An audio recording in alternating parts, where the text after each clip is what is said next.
Good morning, students. In this video, we are going to discuss about module number 4, memory system, and that the cache memory. So today topic in this video is going to be cache memory. What actually a cache memory is? Cache memory is a very special high speed memory. It is used to speed up and synchronize with high speed central processing unit.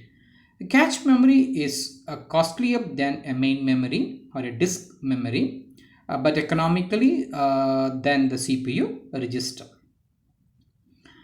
The processor is much faster than the main memory. As a result, the processor has to spend much of its time to wait to fetch the data while the instructions and data are being fetched from the main memory. So it's a major obstacle towards achieving a good performance. So a cache memory is going to be used to make an mediator to fetch the data as fast memory type that act as a buffer between RAM and the CPU. It holds frequently requested the data and instructions so that they are intermediately or immediately available on the CPU when needed. The cache memory is used to reduce the average time to access the data from the main memory. The cache is a small and a faster memory which stores copies of the data from frequently used main memory locations. There are various different independent caches in a CPU which stores the instructions and data. So if you're going to see about that, the cache is a random access memory. The main advantage of the cache memory is its very fast speed. It can be accessed by the CPU at much faster speed than the main memory. So where actually the cache is going to get located? Cache memory lies on the path between the CPU and the main memory. It facilitates the transfer of data between the processor and the main memory at a speed which matches to the speed of the processor. So data is transferred in the form of words between the cache memory and the CPU. Data is transferred in the form of block or pages between the cache memory and the main memory. What is the purpose of the cache memory? The fast speed of the cache memory makes it extremely useful. It is used for braiding the speed mismatch between the fastest CPU and the main memory. It does not leave the CPU performance suffer due to the slower speed of the main memory. How actually it's going to get executed? Whenever any program has to be executed, it is first loaded in the main memory. The portion of the program that is mostly probably going to be executed in the near future is kept in the cache memory. This allows CPU to access the most probable portion at a faster speed. So the cache memory is an architectural arrangement which makes the main memory appear faster to the processor than it is real.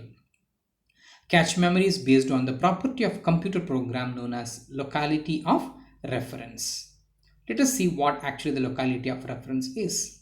Analysis of a program which indicates that many instructions in localized areas of a program are executed repeatedly during some period of time, while the other are accessed relatively less frequency.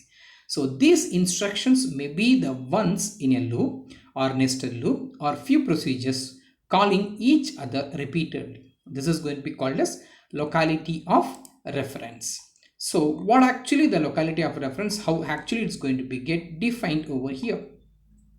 So there are two types, temporal and spatial. The recently executed instructions are likely to be executed again very soon are going to be called as temporal locality of reference, and the instructions in close proximity to recently executed instructions are also likely to be executed soon are going to be called as spatial locality of reference. What actually the cache, how it's going to be performed? In an active segment of a program is placed in a cache memory, then total execution time can be reduced. The block refers to the set of contiguous address locations of some sizes. The cache line is used to refer to the cache block. The cache memory stores a reasonable number of blocks at a given time. This number of blocks is a small compared to the total number of blocks available in the main memory. Correspondingly, between the main memory block and the cache memory block is specified by mapping function. So if you're going to see about that, the cache is going to be get placed in between the processor and the main memory. So in between the processor and main memory, always cache is going to be get present. Cache, already we have seen that the cache is going to be two levels, L1 cache and L2 cache. The primary cache is going to be present within the processor, whereas the L2 cache, secondary cache, is going to be present in between the processor and the main memory. That is going to be called a secondary level or secondary cache, L2 level. So here, cache control hardware decides which block should be removed to create a space for the new block. So that a collection of rules making this decision, that is going to be called as replacement algorithm. So the cache control determines whether the requested word currently exists in the cache or not. That is going to be seen in the next slide. So if you're going to see about that, the cache hit, the existence of a cache data, existence of a cache is transparent to the processor. So the procedure issues read and write request in the same manner. If the data is in the cache, it is called read hit. If the data is going to be available, then it's going to be called as write hit. Let us see about that. Whenever CPU requires a word of memory, it is first searched in the CPU register. Case 1, if you're going to see about that, if the required word is found in the CPU register, it is a read from there. If the required word is not found in the CPU register, then it has to follow the required word is not found in the CPU register, it has to search in the cache memory. So it has to tag directory of the cache memory is used to search whether the required word is present in the cache memory or not. If the required word is found in the cache memory, the word is delivered to the CPU. This is known as cache hit. We are going to see about the two things over there, cache read hit and write hit. If the required amount or the required word, if it is found in the cache, we are going to say that is going to be a cache hit. When the required word is not found in the cache memory, then it is searched in the main memory. Then page table is used to determine whether the required page is going to be present in the memory or not. There are two possibles are going to be there. If the page is mapped or the page contains the required word is found in the main memory, then the page is going to be mapped from the main memory to the cache memory. This mapping is performed using cache mapping techniques. Then the required word is going to be delivered to the CPU. Or else, if the page contains the required word is not found in the main memory, a page fault occurs. The page containing the required word is mapped from the secondary memory to the main memory. Then the page is going to be mapped for the main memory to the cache memory. Then the required word is going to be delivered to the CPU. A multi-level cache organization also going to be get present over there. Such a way it's going to be where cache memories of different sizes are organized at a multiple levels to increase the processing speed to a greater extent. A small size of cache, the faster its speed. A smallest size of cache is going to be placed closest to the CPU. This helps to achieve better performance in terms of the speed. So such a way we are going to achieve the speed in this particular cache memory. So if the data is going to be found from the cache, then we can call it as a read hit. If the cache as a replica of the content of the main memory, then it's going to be called as write hit. So let me discuss about the two things, cache miss. Here we are going to say that if the data is not present in the cache, then we are going to say that it's going to be a read miss or write miss. So first we will see about the read miss. The block of word containing this requested word is transferred from the main memory.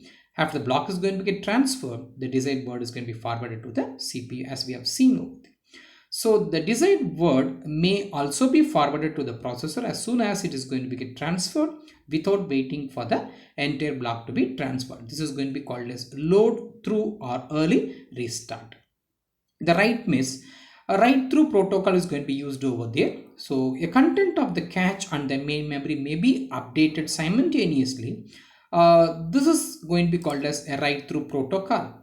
So which updates the content of the cache and mark it as updated by setting a bit known as the dirty bit or a modified bit. The content of the main memory are going to be updated when the block is going to be replaced. This is going to be called as write back or copy back protocol. These are the two protocols which are going to get used over there during the write miss.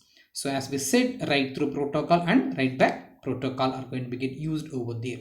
So during the write operation, if the request word does not exist in the cache, then write miss will occur.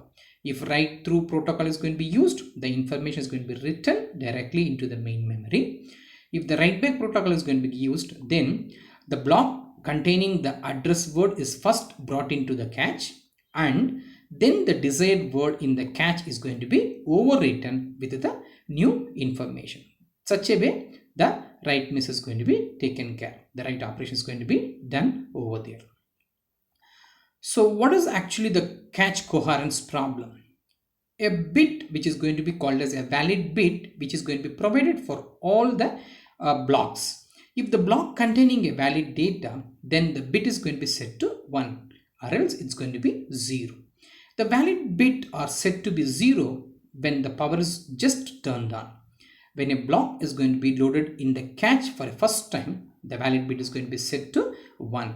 When the data transfers between the main memory and the disk occurs directly bypassing the cache, due to that what happened, the data on the disk are changes, the main memory block is going to be also updated. However, if the data is also resident in the cache, then the valid bit becomes set to 0.